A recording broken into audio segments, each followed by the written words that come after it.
welcome to the deep dive. I'm really glad to have you with us today. Yeah, thanks for joining us. Because we've got a custom tailored journey for you today into a text that is just, well, it's generating a massive amount of debate right now. A huge debate. Right. But real quick, before we jump into the material, please do me a quick favor. If you haven't already, take a second to hit that like button and subscribe to the show. It really does help us keep bringing you these deep dives. It totally does. So today, we are undertaking an extensive, really thorough review and analysis of a highly controversial new ebook. It's titled Animus versus Humanity: Feminism's Hatred of Men and Biological Reality.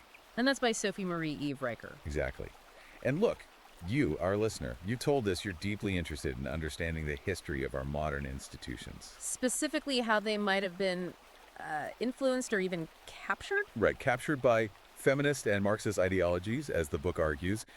You've been asking for a thorough, unvarnished look at the perspective of the men's rights and red pill movements. Which is exactly what this book offers. Yeah. So our mission today is to act as your impartial guides through what the author herself describes as a war manual. That's her term, yeah. We're going to extract its core claims about biology, modern feminism, and cultural Marxism. But I need to be crystal clear right up front here. Yeah, we have to state this. We are unpacking some incredibly highly charged political and social arguments today. We are going to go into immense detail for you, but we are impartially reporting on the content provided in this book. We aren't taking sides. Right. We are not taking sides, and we are not endorsing these viewpoints. Yeah. Our goal is simply to break down the author's specific arguments point by point so you can fully understand the architecture and the foundation of this particular worldview. So you can see exactly where these arguments are coming from. Exactly. And look, if you find yourself fascinated by this breakdown and you want to read the raw, unfiltered arguments for yourself, you absolutely should check out Amazon Kindle and Google Play Books to buy Animus versus Humanity. It's definitely a text you have to read to fully grasp the tone. Yeah, and to get the latest straight from the source, you can follow the author at Conrad and Riker on Substack. That's at Conrad Riker. So to properly set the stage for you, it is crucial to understand exactly how the author frames this text. Right. Because in the very first pages, she explicitly states that this book is not a therapy session. Nor is it a safe space, I think she said. Right. She calls it a grenade lobbed at the cult of grievance. Wow, a grenade. Yeah. She actively tells readers that if they believe, say, toxic masculinity is a legitimate sociological problem, or that men and women are exactly the same in their behavioral baselines, They should put the book down. immediately. So you really need to prepare yourself for a deep, unflinching exploration of some very heavy statistics, historical claims, and philosophical arguments. Arguments that challenge the mainstream narrative at its very core. Which brings us to the core premise of the book, which we'll call the gaslighting and biological reality phase. The foundational argument.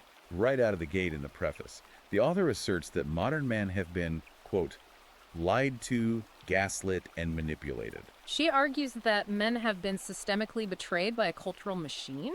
A machine that essentially despises them while simultaneously demanding their blood, sweat, and paychecks. And the mechanism she points to here is a fundamental redefinition of the modern feminist movement. Her core thesis is that feminism long ago ceased to be about legal or social equality. It mutated, basically. Exactly. She argues it mutated into a movement driven entirely by vengeance and power. Vengeance, that's a strong word. Very. And the book suggests this shift is built on a foundation of historical revisionism and a complete denial of biological reality.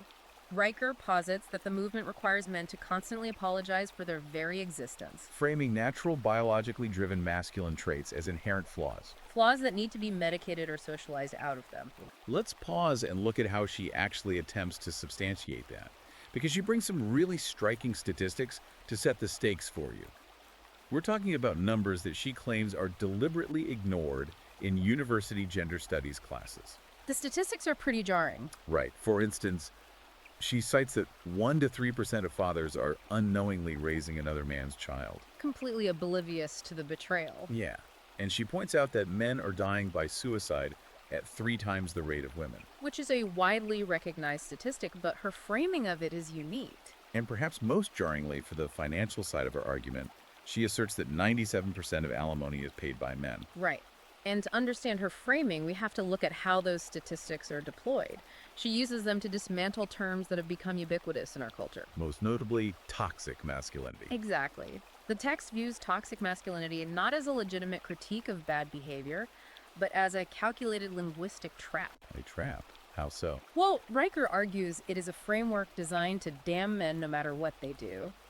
In her view, men are penalized for being too strong. Labeled aggressive or domineering. Right. But they're also penalized for being too weak.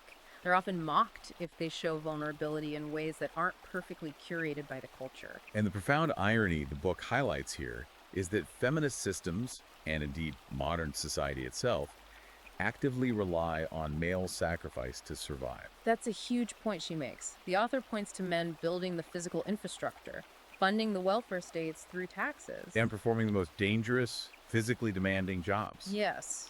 Without that foundational male sacrifice, Riker argues, the entire societal structure collapses. Which leads us directly into Chapter 1. This explores what the book calls the cuckoldry conspiracy and the biology of betrayal. She leans heavily into evolutionary psychology here. She really does. Yeah. She claims that feminism didn't actually invent a new female sexual strategy. It simply rebranded an ancient one. The dual mating strategy.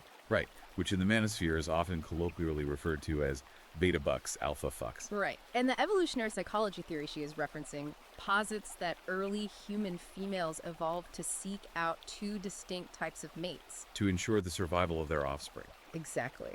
On one hand, they needed the genetic material of highly dominant, physically robust males, the alpha genes. The protectors and hunters. But on the other hand, because raising human children is so incredibly resource intensive, they also needed reliable, steady providers. The beta resources. Yes. And Riker's argument is that modern feminism has essentially institutionalized this biological imperative. She claims society just slapped a girl boss sticker on this ancient strategy, Allowing women to secure resources from steady men, often through state mechanisms like marriage laws and alimony. while remaining free to pursue dominant genetics elsewhere. So how does the author bridge the gap between this evolutionary theory and the modern technological landscape? She delves deeply into what we might call the DNA revolution. Yeah, the book uses some highly specific, really controversial examples to illustrate the scale of paternity fraud. One of the most explosive claims in the text involves the National Organization for Women, or NNOW. This part is wild. It is. Riker alleges that their 2023 campaign against mandatory DNA testing at birth imploded when hackers exposed internal emails. Right, and these emails allegedly revealed that 61% of NNOW leaders had secretly used private DNA services themselves. To check on their own partner's fidelity, exposing a massive double standard. And the author uses that alleged double standard to highlight a growing cultural friction. She backs this up by citing the hashtag DNA Truth Challenge. Right, an internet phenomenon where 30,000 men posted their paternity test results online. And according to the data she pulled from this, 1 in 40 men discovered they had been played. 1 in 40. They found out the children they were raising, loving, and financially supporting were not biologically theirs. The book goes on to mention technological solutions that are emerging to combat this, like this Israeli biotech firm creating a system called Paternity Certify. Which is essentially embedding microscopic ID tags in sperm. Exactly, acting like QR codes for paternity. It's a staggering concept. Yeah. And she contrasts the Western resistance to this kind of technology with Iceland. Right, the Icelandic law. The book notes that Icelandic lawmakers instituted a requirement for DNA tests at birth, unless parents specifically opt out. And the result of that policy, according to the text, was an 80% plummet in paternity fraud since 2010. 80%. Riker uses this to argue that transparency and biological truth are the best disinfectants against systemic deception. It forces you, the listener, to consider how technology is disrupting these ancient biological strategies. Technology is forcing conversations about biological truth that society, and specifically the establishment Riker is critiquing, might otherwise want to avoid. It's dragging the issue out of the shadows. Which makes maintaining the traditional narrative much more difficult. Absolutely. Which brings us to Chapter 2, tackling what Riker provocatively calls the marriage plantation. Calling marriage a plantation is a deliberately inflammatory historical comparison. It is. So how does she actually justify equating modern alimony to state-sanctioned serfdom? Well, the terminology she uses is intentionally severe. It's meant to shock the reader into her perspective. By calling it a plantation, she is arguing that men are legally bound by the state to labor for the sole financial benefit of another person, often for decades. long after the relationship has completely ended. She argues that the family court system penalizes male success and actually rewards female betrayal. Turning men into indentured servants. Exactly, whose only value to the state and their ex-spouses is their capacity to generate taxable income. And the case studies she pulls to illustrate this are undeniably heavy. She brings up a 2018 case where a Florida judge looked at a weeping father of 3 and told him, quote, "You're a man, go work overtime." Just brutal. And then the judge ordered this man to pay 65% of his income to his ex-wife, who was reportedly living with her new boyfriend. When you do the math on that, if a man is making, say, $5,000 a month, taking away 65% leaves him with almost nothing. Nothing to cover rent, food, or basic survival. The book also references a massive post on the Reddit Sermons Rights forum. A man posted, "I supported her career for 10 years. She left me for a real man." And that post racked up 24,000 upvotes. Which Riker points to as evidence that these aren't isolated, anecdotal incidents. They're a systemic, shared reality for millions of men. And perhaps the darkest example she provides is the Dads and Cells program in Ohio. Where men who are jailed simply for child support debt are forced to build license plates for 23 cents an hour. 23 cents an hour. Taking that a step further, the book looks at the broader legal landscape to connect this financial abstraction to the ideological capture of the judiciary. In later chapters, Riker explicitly links the family courts and university Title IX tribunals to the 1692 Salem witch trials. Salem. Let's unpack that. Because for our listeners who might primarily know Title IX as the federal civil rights law that ensures equal funding for women's college sports. Right. It's important to understand how it evolved. Over the last decade, Title IX has been expanded to create campus judicial systems to handle allegations of sexual misconduct. And Riker argues these campus systems, much like the family courts, operate as kangaroo courts that have entirely abandoned the fundamental Western legal concept of due process. She makes a specific comparison to Salem, doesn't she? She does. In the Salem witch trials, the courts used what was called spectral evidence, ghostly visions or dreams that only the accuser could see, making it impossible for the accused to defend against. Exactly. Today, Riker argues, Title IX tribunals use the modern equivalent of spectral evidence, uncomfortable vibes or subjective feelings of unsafety. The accused are often presumed guilty. And, crucially, are frequently denied the right to cross-examine their accusers or even see the evidence against them. The specific example she details is the case of a UCLA professor in 2021. He was dragged through a Title IX hearing and eventually fired simply for quoting the feminist author Bell Hooks during a high-level lecture on gender theory. A student claimed the academic critique constituted sexual harassment. Without needing to provide hard, objective evidence of harassment, the student's subjective discomfort was enough. The professor lost his job, his academic reputation, and his life savings fighting it. It's exactly what the book means by Salem with hashtags. It really demonstrates the author's overarching argument that modern legal and academic systems have been re-engineered.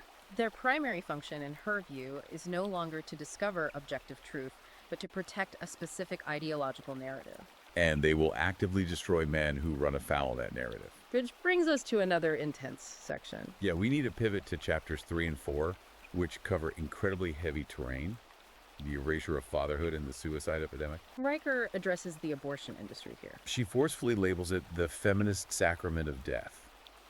She describes it as a $3 billion a year industry that entirely silences men, reducing them to mere bystanders in the fate of their own unborn children.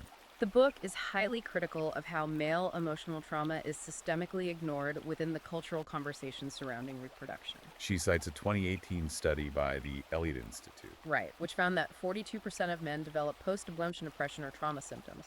Yet, she argues, society offers them absolutely no space to grieve. In the framework of bodily autonomy, the male partner is legally excluded from the decision.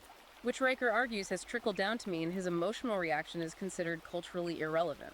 She details a 2020 men's abortion trauma conference where researchers attempted to share clinical data on paternal PTSD. And according to the book, feminist groups heavily pressured the venue until the entire event was shut down. With zero media outrage or defense of the researchers, she offers a stark cultural contrast with Japan, mentioning their Mizuko Kuyo Buddhist abortion memorials. In Japan, the culture actually creates space for fathers to grieve. Priests chant sutras, while fathers are allowed to burn incense and process the loss. Here in the West, Riker says, fathers get two options in the waiting room: shut up or get out. It's a complete dismissal of their basic humanity, according to her. And she ties this psychological erasure directly into what she calls the silent genocide, the male suicide epidemic. The statistics presented here are grim. Men currently account for roughly 73% of all suicides. 73%. Riker argues that rather than addressing the structural issues driving this despair, like the family court stripping men of their children, the financial ruin of modern divorce, or the isolation of modern male life, Society instead pathologizes the men themselves. exactly. It treats their pain as a personal moral failure, a lack of emotional intelligence, or, bizarrely, as an expression of their inherent privilege. Rather than acknowledging a systemic crisis that is failing them. The critique of how the media frames this crisis is particularly pointed. She calls out a 2021 BBC documentary titled Men in Crisis. Which essentially blames suicidal men for their own deaths, summarizing their struggles as a simple lack of resilience. And she even archives a deleted tweet from feminist pundit Clementine Ford. Who wrote, quote, "Male suicide is a win for feminism." The author uses these examples to prove that the empathy gap toward men isn't an accident or an oversight. She argues it is a core feature of the system. And to understand the root of this profound empathy gap, we have to look at Chapter 6, where the book explores the psychological origins of radical feminism. Riker leans heavily into Carl Jung's concept of the shadow animus. For our listeners, the animus in Jungian psychology represents the unconscious masculine side of a woman. And a father complex occurs when a woman has a deeply damaged relationship with her father. Riker posits that for many foundational figures in the radical feminist movement, this damaged relationship caused their animus to become a shadow, a dark, resentful force. She argues that the movement isn't built on a genuine, healthy desire for equality, but is rather an entire political industry built on unhealed daddy issues projected onto the entire male population. The historical figures she analyzes to support this psychological profile are notable. She points out that Andrea Dworkin, a highly influential radical feminist who famously wrote that men love death. Was actually physically abused as a child by her father. Right, and she looks at Gloria Steinem, who famously popularized the idea that women need spaces away from male energy. Noting that Steinem was abandoned by her father. Riker cites a 2018 Journal of Social Psychology study claiming 78% of radical feminist leaders had absent or abusive fathers. She frames the whole movement as projecting deeply personal trauma and rage onto everyday men. Connecting this psychological projection to its real-world impact, we see what the book terms the war on boys, particularly within the education system. Riker argues that this systemic animus has methodically dismantled the structures and teaching methods that boys naturally need to thrive. She claims that male literacy rates have crashed 22% since Title IX was used to gut boys-specific developmental programs. In order to fund initiatives aimed exclusively at accelerating girls. The tragic real-world consequence of this educational shift, according to the book, happened at the University of Ottawa. They hosted a heavily promoted Smashing Toxic Masculinity seminar series in 2021. Designed to deconstruct male behavior. Following that exact series, campus counselors reportedly saw a 50% spike in young men attempting suicide. Riker links this directly, pointing out that the CBC found male suicide rates tripled in cities that heavily implemented anti-masculinity school curricula. She asks you, the listener, to deeply consider the implications. If we are systemically teaching young boys that their innate nature is toxic and that they should hate themselves. Why is society shocked when they internalize that message and harm themselves? Exactly. This systemic reshaping of education provides the foundational segue into Chapter 7. Which really acts as the ideological core of the entire book. Here, Riker breaks down the alliance between modern woke ideology and feminism, calling it cultural Marxism's Trojan horse. She traces the origins of this alliance back to the Frankfurt School, providing a historical framework for how Western institutions were methodically captured. For listeners who hear the term Frankfurt School thrown around in political debates but might not know the history, who exactly were they? And how does the author connect them to modern feminism? The Frankfurt School refers to a group of mid-20th century Marxist intellectuals, people like Max Horkheimer, Theodor Adorno, and Herbert Marcuse. When traditional economic Marxism failed to incite worker revolutions in the West because capitalism actually created a comfortable middle class. These thinkers shifted their focus from economics to culture. Exactly. Riker points directly to Herbert Marcuse and his highly influential 1965 essay titled Repressive Tolerance. Marcuse argued for the paradox of tolerance. He posited that to achieve true liberation, society must be entirely intolerant of right-wing or traditional ideas. Riker argues this specific essay serves as the literal blueprint for modern cancel culture and the dissolution of traditional family loyalties. The book even claims that declassified files show Theodore Adorno funneled CIA funds into early gender studies programs specifically to smash bourgeois family structures from the inside out. The way the author connects these abstract mid-century Marxist theories directly to modern campus absurdity is fascinating. Marcuse's idea that you must suppress traditional thought to achieve liberation is, according to Riker, the operating system of today's universities. The campus examples she gives read like dispatches from a dystopian novel. In 2021, a Yale student was expelled simply for joking in a private chat that lifting weights was the only way to avoid becoming a foy boy. The campus paper branded him an incubator of patriarchal violence. And his academic career was ended over a fitness joke. Then there's UC Berkeley's Marxist feminist reading group, which allegedly required undergraduate students to literally call their fathers and scream male colonizer at them just to get extra credit for the course. And at Stanford, male students were reportedly forced to stand up in front of their peers and recite a male privilege checklist. In a scenario Riker explicitly compares to a Maoist public struggle session. The author utilizes these specific campus incidents to demonstrate her broader point. Higher education has entirely morphed from a place of open intellectual inquiry and debate into a series of ideological re-education camps. Their primary goal, she argues, is to pathologize male biology and rigidly enforce a Marxist feminist orthodoxy on the next generation of leaders. So if institutions are enforcing this orthodoxy, how does that impact our understanding of the past? Right, Chapter 11 dives into the gynocracy and historical revisionism. Riker takes a sledgehammer to the myth of matriarchal utopias, which are often championed in these very university courses. She methodically dissects the historical examples most frequently cited by gender studies departments. Take the Masua tribe of China, which is constantly referenced as a peaceful, idyllic matriarchy where women lead and violence is virtually non-existent. Riker points out that this narrative conveniently omits a crucial detail for their survival. They rely heavily on their patriarchal, male-dominated neighbors for physical protection, heavy labor, and infrastructure. She also examines the Mycenaeans, noting that their supposed collaborative, female-led leadership model collapsed entirely the moment they faced a brutal external invasion in 1450 BC. She backs up this historical critique with hard data, pointing to a 2017 meta-analysis from Yale University. This study showed that matriarchal groups historically had 50% shorter state lifespans than patriarchal ones. Riker's takeaway is that conflict avoidance and extreme egalitarianism isn't a viable long-term survival strategy in a hostile world. It's a death wish, and she draws a direct, unbroken line from these historical myths to modern corporate boardroom quotas, which she views as equally disastrous. The economic data she presents regarding corporate quotas is highly significant.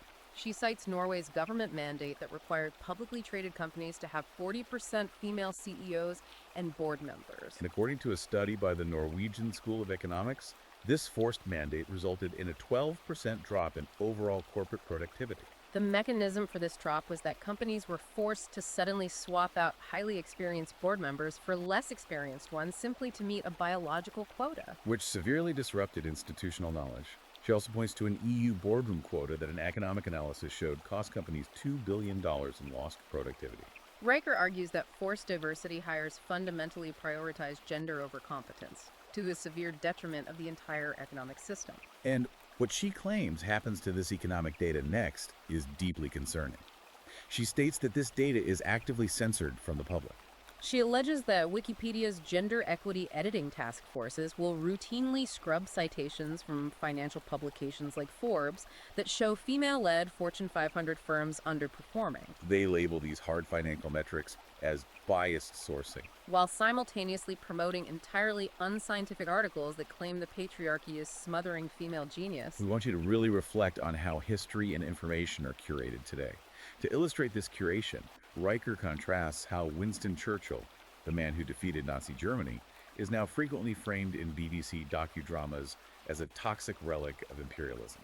Meanwhile, feminist icon Virginia Woolf's diary entry, where she explicitly praised Adolf Hitler for giving her a pleasant glow, is entirely ignored by those same media outlets. It's selective engineered outrage designed specifically to tear down male historical builders, This engineered teardown reaches its absolute zenith in Chapter 15. which covers what Riker calls the transgender endgame.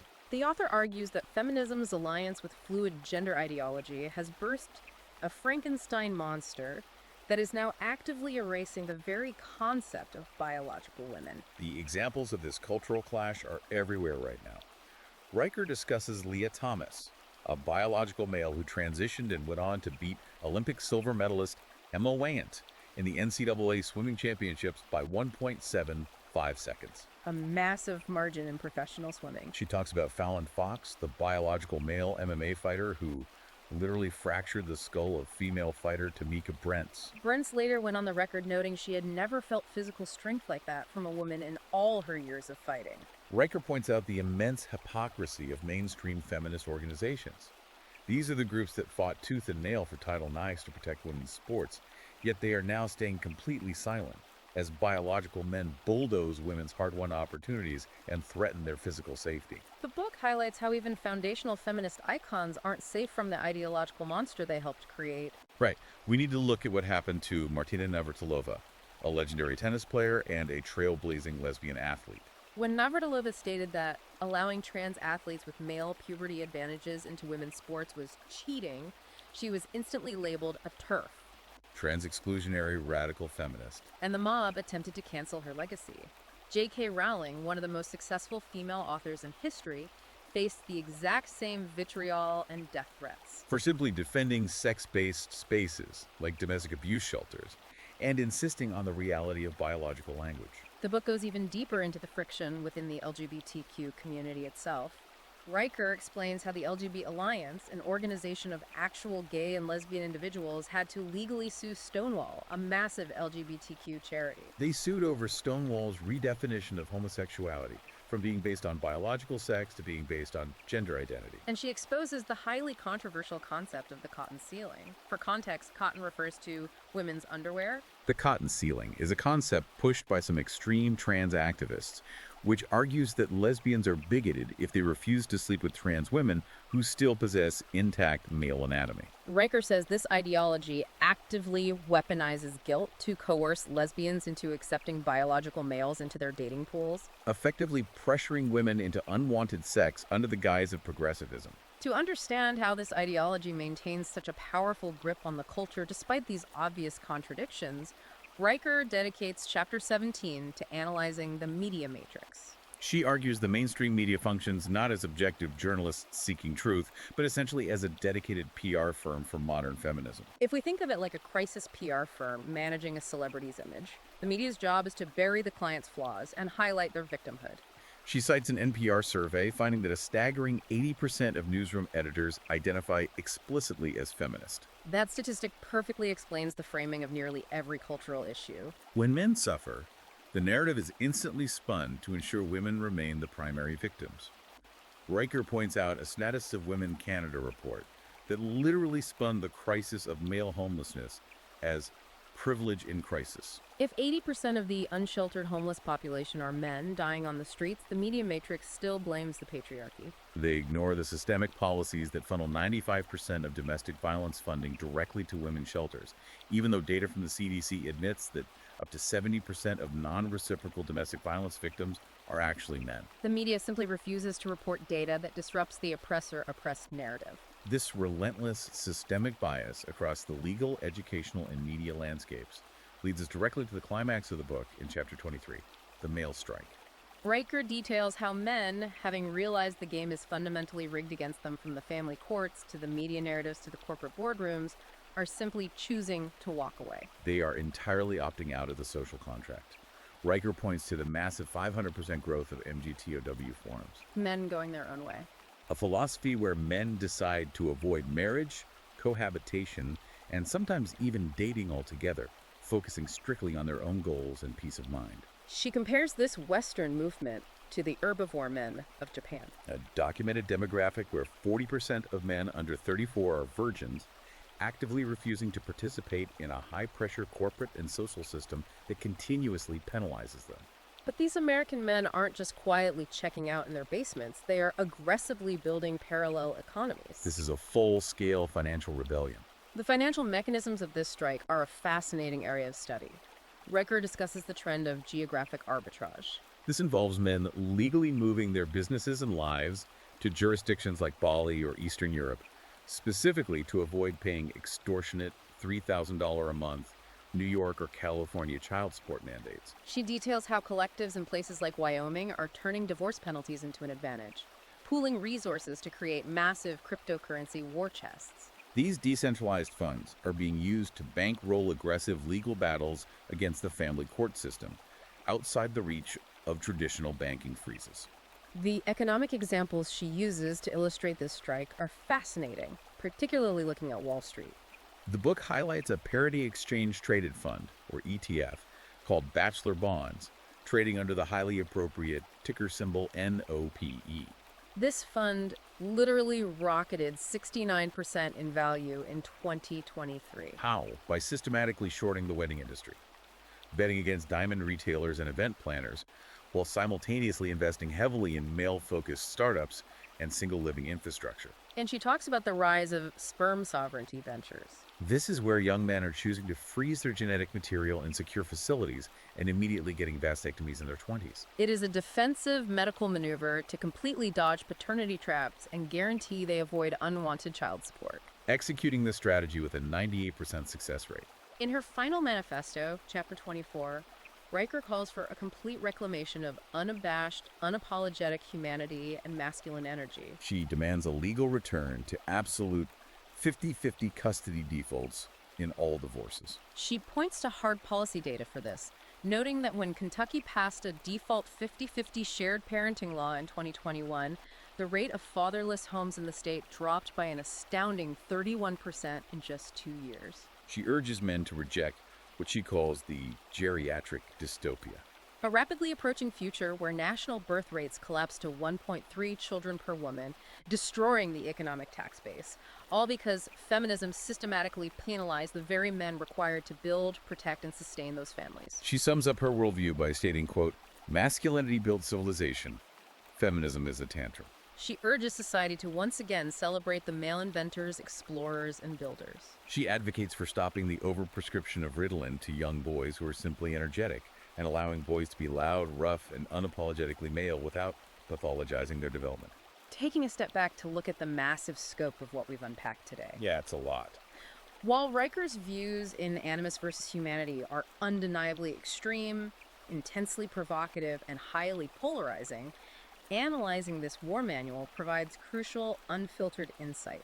It really helps us understand the modern gender divide. The historical friction between biology and technology, and the rapidly solidifying, highly organized viewpoints of the manosphere. It thoroughly outlines a growing demographic of men who feel entirely alienated by modern institutions and are executing a planned withdrawal from them. It certainly provides a comprehensive look at the architecture of that specific worldview. As a reminder, if you found this breakdown fascinating and you want to read the source material yourself to see the raw data, the historical citations, and the unfiltered arguments, check out Amazon Kindle and Google Play Books to buy Animus versus Humanity. And if you want to keep up with the author's ongoing essays and research, definitely follow @Conrad Riker on Substack. Also, please don't forget to hit the like button on this video and subscribe to the show so we know to keep making these deep dives for you. Before we wrap up, I want to leave you with one final provocative thought to mull over. Riker's book outlines a growing opt-out capital of $2 trillion, controlled by men who are actively building parallel, decentralized economies outside the traditional system. $2 trillion. Regardless of where you stand on the ideological spectrum, consider the mathematics of this scenario. If a significant portion of the male population completely withdraws their heavy labor, their tax dollars, and their physical participation from the mainstream system, as the author suggests, is currently happening. How long can the current societal infrastructure actually hold up before a total structural reset becomes inevitable? It is definitely something to think about. It really is. Thank you for joining us on this deep dive today.